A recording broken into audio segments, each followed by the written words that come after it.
di tengah-tengah kita, lebih utama dari segala sesuatu.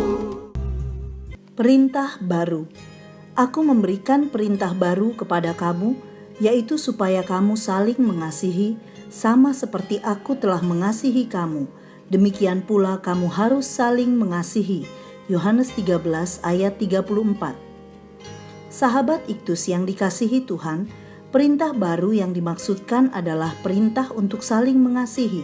Seiring dengan makin kencangnya laju zaman ini, kita semakin sulit untuk menunjukkan kasih tulus kepada orang-orang yang paling dekat dengan kita, pasangan hidup, anggota keluarga, tetangga, sesama warga jemaat yang berdekatan, rekan pelayanan, dan lain-lain. Kita perlu menggumulkan untuk menunjukkan identitas sejati kita dengan hidup mengasihi. Perintah baru merupakan sebuah perintah yang diperbaharui. Ini adalah sebuah perintah yang telah ada dari mulanya, sama tuanya dengan hukum alam, dan merupakan perintah agung kedua dari hukum Taurat Musa. Akan tetapi, karena perintah itu juga merupakan salah satu dari perintah agung perjanjian baru dari Kristus sebagai sang pemberi hukum yang baru, maka perintah itu disebut sebagai sebuah perintah yang baru. 1. Isi perintah baru ayat 24a. Aku memberikan perintah baru kepada kamu, yaitu supaya kamu saling mengasihi. Isi perintah baru adalah saling mengasihi. Mengasihi merupakan perintah, berarti bahwa mengasihi adalah sebuah tindakan, bukan hanya perasaan. Kasih merupakan wujud ketaatan, bukan sekedar kebiasaan. Pendeknya, kasih itu aktif, bukan pasif. Bandingkan 1 Korintus 13 ayat 4-7.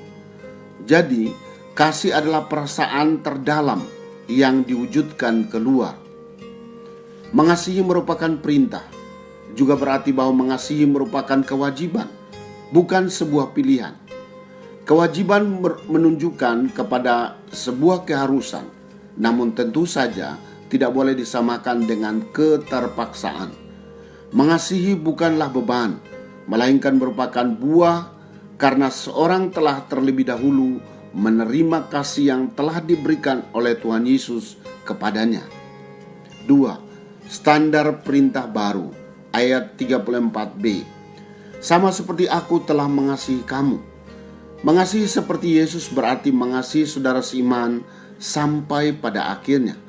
Seluruh uraian di Yohanes 13 dimulai dengan kalimat sama seperti ia senantiasa mengasihi murid-muridnya, demikianlah sekarang. Ia mengasihi mereka sampai kepada kesudahannya. Ayat 1b. Yesus tahu bahwa Yudas akan mengkhianati dia, pasal 13 ayat 2, dan Petrus akan menyangkal dia, pasal 13 ayat 36-38. Namun ini tidak pernah membatalkan kasihnya kepada murid-muridnya. Mengasihi seperti Yesus berarti rela untuk merendahkan diri demi melayani saudara seiman.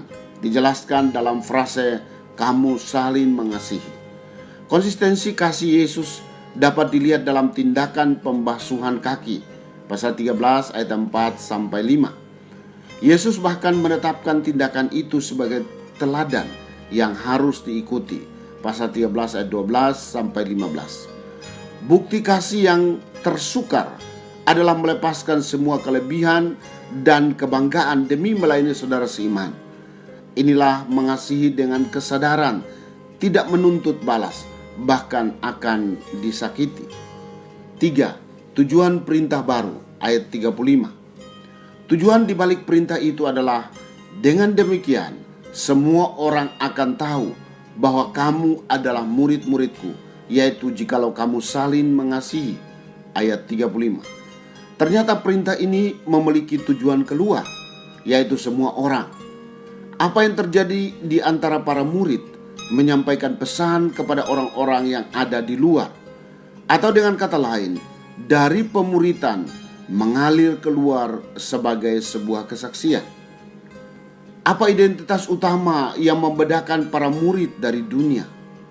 Bukan pemahaman doktrin yang komprehensif, bukan pula kemegahan organisatoris dalam bentuk berlimpahnya anggota, dana, dan sarana. Pembeda para murid dengan orang dunia adalah kasih. Jika murid Kristus tidak hidup saling mengasihi, maka dunia tidak dapat mengenal Kristus dan kasih-Nya yang besar. Permusuhan dan pertengkaran di antara murid Kristus hanya akan menjadi batu sandungan bagi orang lain untuk percaya kepada Kristus.